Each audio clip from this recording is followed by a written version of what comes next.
Эцэг эхээ нэрч эхнэр хүүхдүүдээ өргөж ажил үсээрээ амар амгалан тогтоох нь дээдийн эрүүл билээ хэмээн буддийн сургаалд номлосон байдаг. Мөн үр хүүхдээ ажил сургаагүй хүн хулгайл уурт сургаж байгаа хэрэг гэсэн еврей үгч байдаг. Миний өвөө цемент сутгагч тоосго өрлөгч байсан юм. Тэр аавд минь үнийгээ зааж сургасан байд. Аавыг жаахан байхад 100 түүний аав нь тэдний байшинд хонглын давхар хэрэгтэй гэж шийдсэн. Тиймээс тэд байшинг блокон дээр хүндэрвж тавиад зуныг байшингийн доор мөлхөж хурц жото тэрэгэнцэртэй хонгил ухаж өнгөрөөжээ. Дараа нь тэд хан шалыг нь цементэлсэн аж. Тэгэд байшингаа буцааж суурьнд нь буулгасан юм. Тэр зун миний аав амьдралдаа дахиж хизээч тоосго өрж цемент зурахгүй гэж шийдсэн байдаг. Тэгээд төмөр металл дээр ажиллахаар шийдэж үйлдвэрийн суурь машины оператор болоод орчин үеийн техникийн араа эд анги хийж сурсан. Аав маань намайг мөн адил машинист болгосон. Би 5 настайгаас түүнтэй хамт цехт нь ажиллаж эхэлсэн.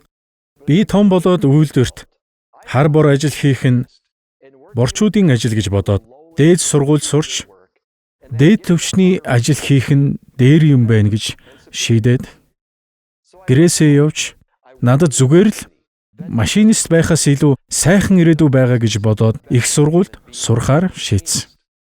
Гэвч сургуулаа төгсөхийн өмнөхөн аавын маань би муудаж байсан болохоор тэднийг хүндлэн гэр бүлийн бизнесээ харж хандахаар буцсан нь дээр гэж бодсон.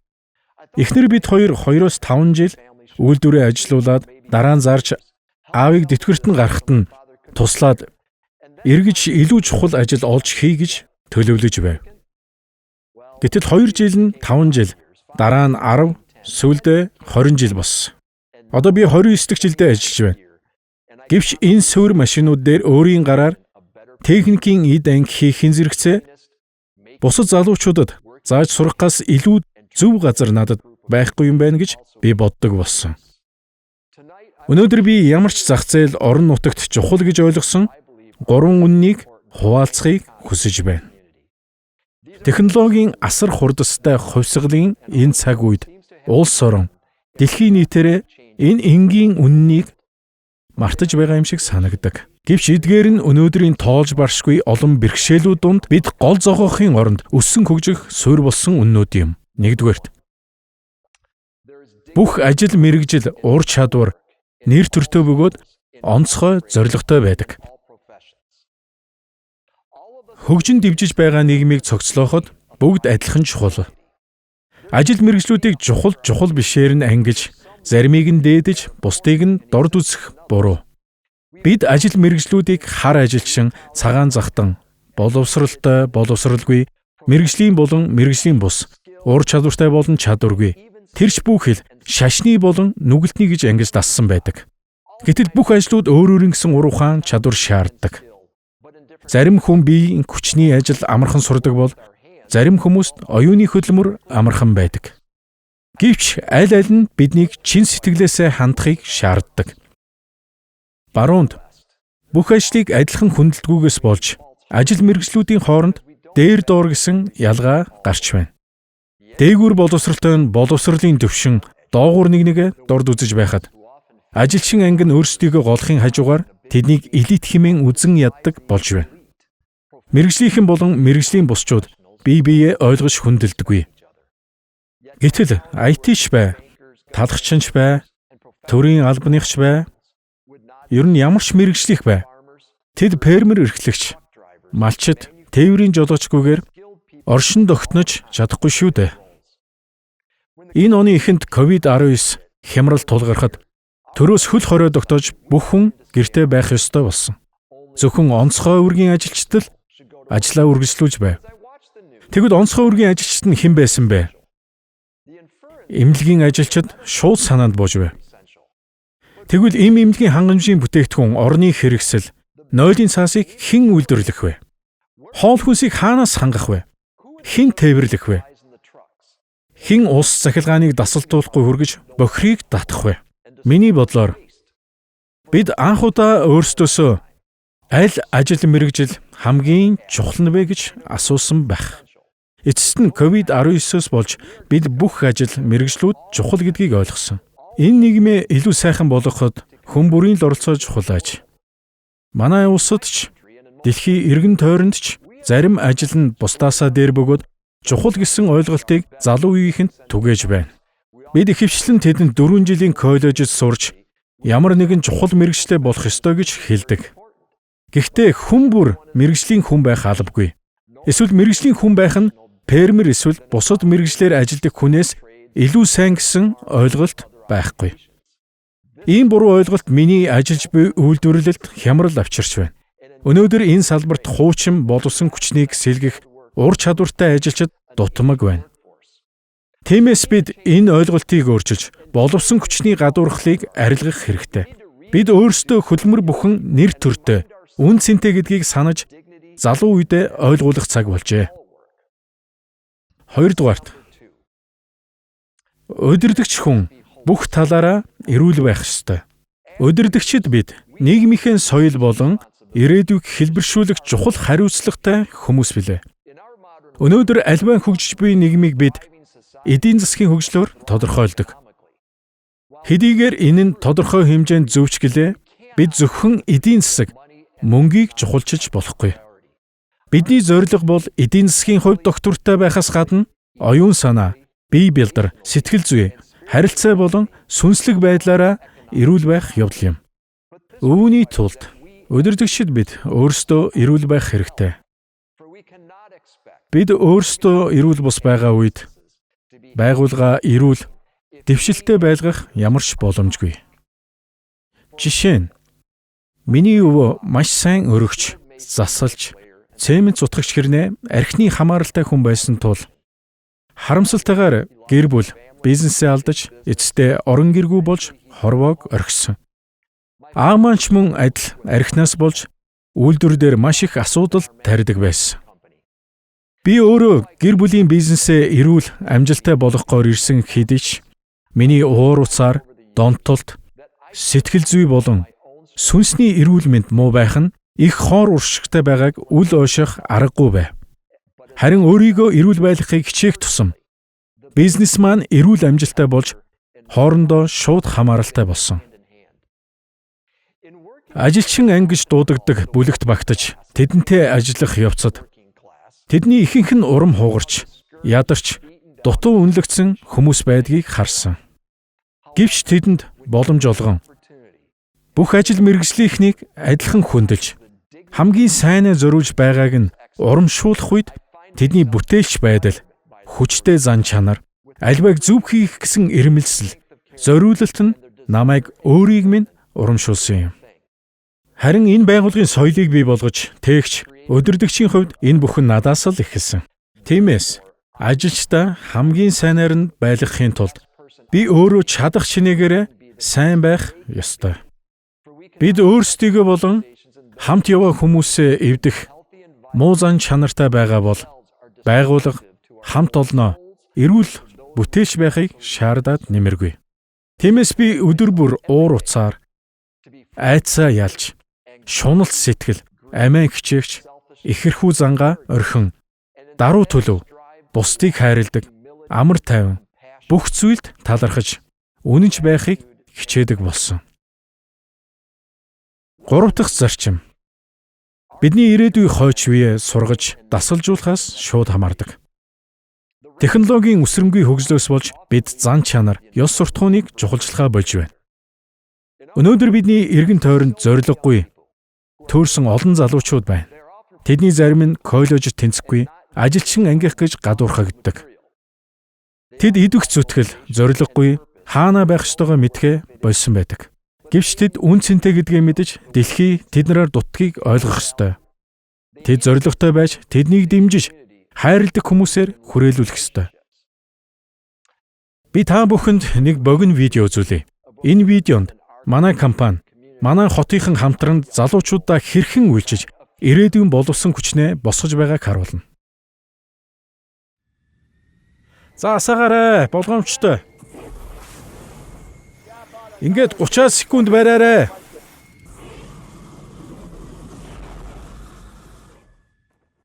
2014 оны судалгаагаар Америк нэгдсэн улсын хүнд үйлдвэрийн салбарт 600 мянган боловсон хүчин дутагдж байв. Өнөөдөр 2 дахин их болсон байх.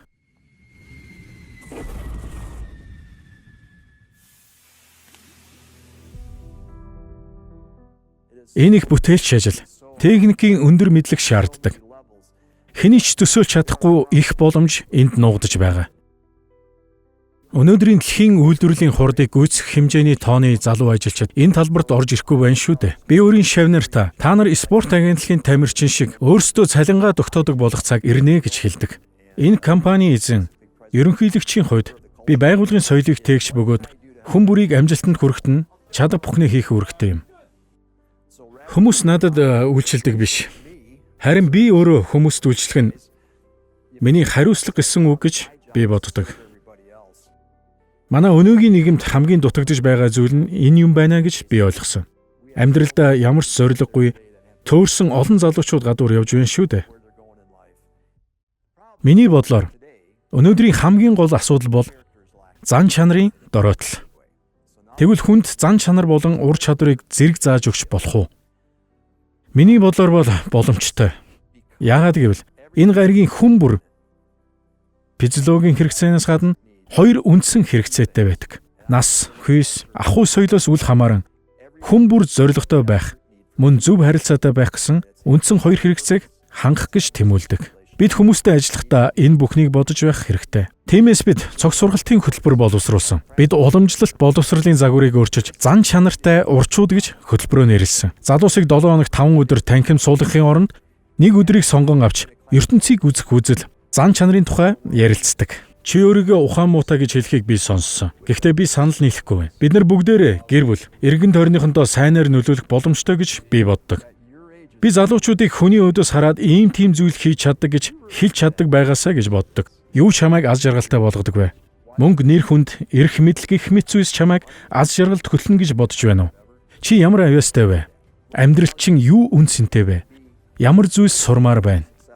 Ямар зан чанар, ёс суртахуун чамайг амжилтанд хүргэж хүнд хэрэгтэй хүн болгох бол? Урчууд сургалтын төв маань бас ахлах сургуулиудтай хамтран ажилладаг. Ахлах ангийн хөдөлмөрийн багш нар бас оролцдог тул хүүхдүүд ахлах сургуулийн кредит давхар авдаг. Би том болоод ямар хүн болох вэ? Энэ бол хамгийн чухал, хамгийн хэцүү асуулт. Яагад гэвэл хинч том болоод ямар хүн болохоо мэддэггүй. Хардаа хайлуулчихсан байгаа биз? Хушууг нь улам ойрхон бариарай. Мэргэжлийн сургалт нь зөвхөн орчин үеийн зүйл биш. Эрт дээр үеэс л шав, дагалдагч маягаар үе дамжин ирсэн технологи. Өмнөх үеийнхэн хүнээр заалгаж суралцсан гэдэг их гайхалтай зүйл шүү. Гэтэл өнөөдөр хүүхдүүд эдгээр нарийн ур чадварыг эцэг эхээсээ өвлөн авч сурах явдал хязгаарлагдмал болсон шүү дээ. Харин бид 7 хоногийн нэг өдөр ангид сууж тэр бүхний тухай ярьдаг. Харин үлдсэн 4 өдөрт нь чадвар туршлагатай хүнийг дагаж цэгэд ажилладаг. Ингэж ажилдаа гарамгаа хүнийг харж, дуурайж, ажлын талбар дээр туршлага олж, ахмад хүнээс суралцдаг гэсэн үг. Тэгэх явцдаа танхимд ярилцаж ойлгосон зан чанараа тухайн онлын мэдлэгээ менторудаас бодитоор харах боломж гардаг. Яагаад гэвэл ажлын байран дээр багш нар нь тэр зан чанарыг үлгэрлэн шүү дээ. Дагалдуулна гэдэг нь өөрөө бас нөхөрлөн гэсэн үг л дээ. Эрүүл найрсаг уур амьсгалтай, итгэл даах орчин бий болгож сурагчаа халамжлах нь чухал шүү дээ. Зан чанартай урчууд сургалтын маань үндсэн санаа нь сурагчдынхаа зан чанар, авьяас чадварыг нээж, амьдралын туршлага болгон өмнөө байгаа боломжуудыг олж харан байх ёстой газар олоход нь туслах зорилготой. Энэ сургалтаа сурах ёстой хамгийн чухал зүйл бол залуучууд өөрсдийгөө чухал хүн гэдгээ ойлгож, хаана байх ёстойгоо мэдж, бүтээлчээр сэтгэж чаддаг болох хүүхэд бүрт бид үүнийг л өвлүүлэхийг зорддог. Ажилчин хүн байхын хамгийн сайхан зүйл бол орой ажлаа дуусгаад эргэж харахад бүтээсэн зүйлдээ бусдад нэмэр болох хүнд хэрэгтэй, үн цэнтэй зүйл бүтээснээ хараад тэр өдрийнхөө төгсгөлд сайхан өдөр байлаа. Би чинь хүнд хэрэгтэй юм байна. Миний жижиг бизнесийн хувь заяа бүрхэг үе байсан. Манай энэ салбарт өндөр бэлтгэгдсэн удирдагчид их цөөн орж ирдэг. Гэвч үйлдвэр дотроо бусдыг халамжлах соёлыг бий болгож, ахлах ангийн хүүхдүүдийг өөрж, зан чанар, ур чадвар сургаж гиснээс хойш боломжийг нь нээгээд өгвөл хаанч гэрэлтэж өсөн дэвших чадaltaй залуучууд зөндөө байдгийг харсан. Маш олон залуучуудын амьдрал нүдэн дээр минь өөрчлөгдөж байгааг хараад бид нар өөрсдөө өөрчлөгдөн улмаар байгууллага маань өөрчлөгдсөн. Шинэ үеийнхнийг сургах явцдаа он цагийн уртаж шалгарсан уламжлалт үнэт зүйлсээ дагах нь чухал гэдгийг харсан. Бие биенийгээ болон ахандаа хүндлэх, даруй байх, бүхнийг хамгийн сайнаараа хийхийг хичээх, нарийн ширийн зүйлд нямбай байх, үнэн шударга байх зэрэг нь үнэт зүйл, ёс суртахуун бөгөөд бүх гэр бүл байгууллагын суурь болдог. Өнөөдөр бид бусдыг менторлож, зааж сургахад илүү анхаарах цаг болжээ. Хүн төрөлхтөн улс төр, технологи, байгаль орчин, эдийн засгийн олон бэрхшээлтэй тулж байна шүү дээ. Бид бүгд өнөөдөр эрүүл мэнд, удирдлагын хямралд орж, бүх хүн эрх мэдлийн шуналд автаж байна. Миний бодол туршлагаар өнөөдрийн нийгмийн бүх асуудлыг сайхан сэтгэлээр шийдэж болох юм шиг. Сайхан сэтгэлээр зарим ажил, мэргэжлийг бусдаас нь дээр гэж ялахгүй бүгдийг нь сайхан сэтгэлээр гүйцэтгэж болно. Удирдагчид бид сайхан сэтгэлээр нэр төр, ур чадварыг үлгэрлэн харуулж, бусдыг урамшуулан дагуулж, хойч үеэ халамжлан бэлтгэхдээ зөв зан чанар харуулж, хүмүүсийг хаглахгүй, харин нэгдүүлж, үзэн ятахгүй, харин хайрлаж, гутаахгүй, харин хүндэлж, урам өгч, бүтээл чанарыг нь өдөөгч байх хэрэгтэй. 30 жил бизнес хийхдээ ажил маань намайг устгаж чаддаг, эсвэл амьдруулж чаддаг болохыг ойлгосон. Мөнгийг бурхнаа болгоод түүний төлөө юугаач өгөхөөс буцахгүй хүн байх. Эсвэл сайхан сэтгэлийг чухал болгоод зах зээлд чанартай, үн цэнтэй бүтээгдэхүүн нийлүүлдэг. Орон нутагтаа хэрэгтэй ажил олгогч байхын хооронд маш том ялгаа бий. Та бүхний их нутаг, Монголын түх, Америкийн түгээс хавьгүй баялаг шүү дээ. Он жилийн уртад шалгарч ирсэн хүндэтгэх ёс, хичээнгүй чанар, гэр бүл, хамт олно гэсэн сэтгэлийн үлгэр жишээ олон бий. Хүн бүр эргэн тойрондоо сайхан эсвэл мууг түгэж байдаг. Жижиг бизнес удирдах хүний хувьд амьдран суугаа нутаг орноо сайнаар өөрчлөх асар том нөөц бололцоотой байдаг. Бусдад үйлчлэх замаар манлайлдаг ухаанаар бүгдээрээ эргэн тойрондоо байгаа үл хөндлөгдсөн, гологдсон, гадуурхагдсан хүмүүст хөдөлмөрийн үн цэнэ хүртэж хамт олонны нэг хэсэг байх боломжийг бүтээж чадна. Есүс Христ бидэнд дэлхийн материалын баялагч шуналгүй, түүний хаанчлал зүвт байдлыг эрен хай гэж заасан. Энэ бол жинхэнэ дотоод сайхан сэтгэл юм. Миний итгэл найдвар болон залбирал танаа сайхан орон болон өөрийн төрлөх эх орныхоо төлөө үргэж байх болно. Үндэстэн нэг болгонд өгөгдсөн давтагдашгүй тэр нэгэн ялгарл биднийг дэвжин цэцэглүүлэх болно. Сайхан сэтгэл танаа үйлдвэр, фирм, малын хотон цэцэглэх болтугай.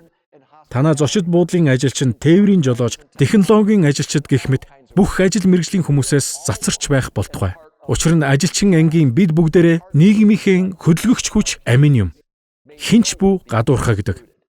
Заримдаа бид шашны зүтгэлтэн, лам хувраг, паструудыг ариун ажил мэргэжлийн гэж хүлээж авдаг хэрнээ үйлдвэрийн ажилчин, фермер хүмүүсийг итгэл үнэмшлээс хөндөй гэж ялгаж гадуурхах хандлагатай байдаг. Гэвч чин сэтгэлээсээ хийж байгаа ажил бүр ариун ажил гэж би боддог. Гуатама Будда хүн нэг бүр амьдралынхаа утга учир зорилгыг олоод түүнийхээ төлөө бүх зүрх, бүрэн сэтгэл санаагаад зориулахыг сургасан байдаг. Бүгдээрээ энэ зарчмыг дагцгаая. Баярлалаа.